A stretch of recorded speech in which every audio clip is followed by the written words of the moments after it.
Well, hey everyone, my name is Toby, and I just want to talk a little bit today about this beast of a lens. This is the Sigma 50-100, a companion, a big brother to the Sigma 18-35. And if you have considered it, especially if you have or use or were thinking of buying a 7200 f2.8. Now this is not an f2.8, this is an f4, but having used it for the weekend, just some of my thoughts.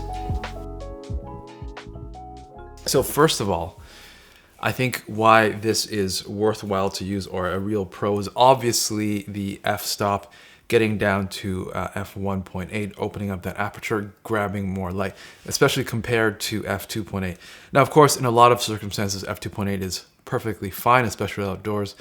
But if you know that you'll be indoors shooting in low light situations, as I do for weddings and events, then that extra stop of light is really, really important, because you need to know the limitations of your camera.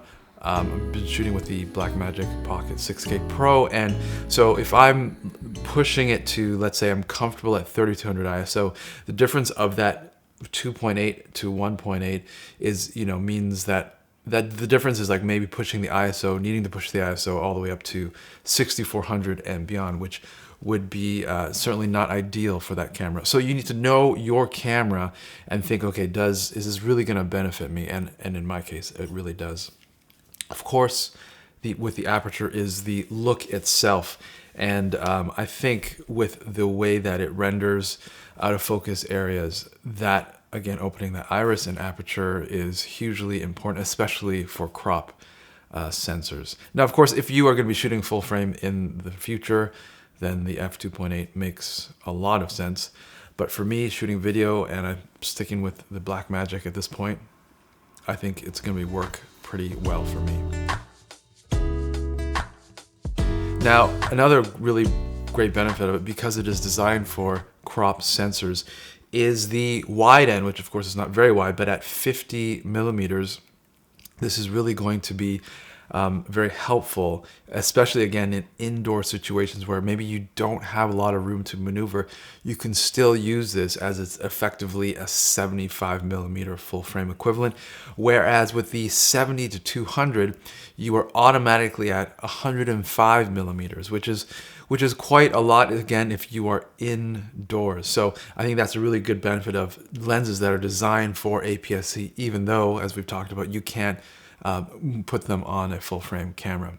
So for example, I'm gonna put this lens on the camera. The camera is actually just maybe 3 or 4 feet away from me, and you're just gonna point it at the plant behind me and see the difference between 50 millimeters and 70 millimeters in this indoor environment.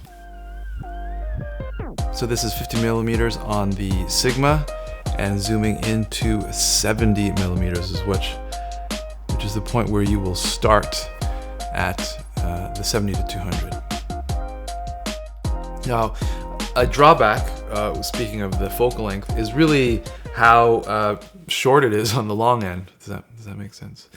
At 100 millimeters, really, again, effectively about 150 millimeters, which is actually great for a portrait type length, but definitely not the reach of having that 200 millimeters, which, I mean, amazingly, when you put a 70-200 on a crop sensor, then that 200 is reaching out to something like 300 millimeters. So you can get really, really telephoto. If you know you're going to be really far back, that 200 millimeters is huge. So 200 millimeters f2.8, that's fantastic. Another thing to consider, of course, is the price. Lots of used, if you're looking at EF mount 70-200 f2.8s on used markets, especially because there's like 3 versions or more, I don't know. So lots of options there. In Canada, I found it was still around that 1,500 to maybe 2,000 range, depending on the date and the age and the version. I picked this up used for 900, 800 or 900.